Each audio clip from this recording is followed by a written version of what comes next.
Hello and welcome back to Last Week This Week. I'm Alex DeBlasio. And I'm Tom Finelli. We've never actually left the studio. The talk of all sports has been the Philadelphia Flyers' new mascot, Gritty, which is nothing short of a child's nightmare with massive googly eyes. But in reality, it's actually just Carrot Top with a beard on an ungodly amount of meth. Liam Neeson recently recalled running into a horse on set that he said remembered him from another movie.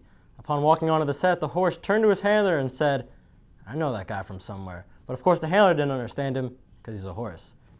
Every Thanksgiving, the small town of Yaleville, Arkansas hosts its annual Turkey Trot Festival. The main event focuses on dropping numerous live turkeys from a low-flying plane, at which point they are chased down by the festival goers below. The FAA, or the Federal Aviation Administration, is looking for a reason to stop the act, but since birds aren't technically labeled as projectiles and there's no law prohibiting the Yaleville citizens to throw some out of a plane, there's nothing that can really stop them. Coincidentally, this is where Arkansas gets its state motto, Arkansas, if it's not illegal, then sure.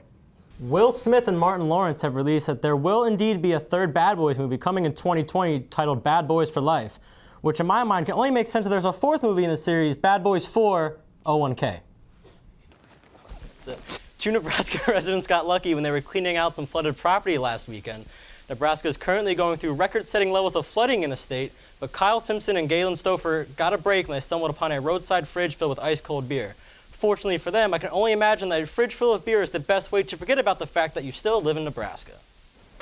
Melania Trump admitted to wearing her "I don't really care" jacket while on her way to a child migrant detention center.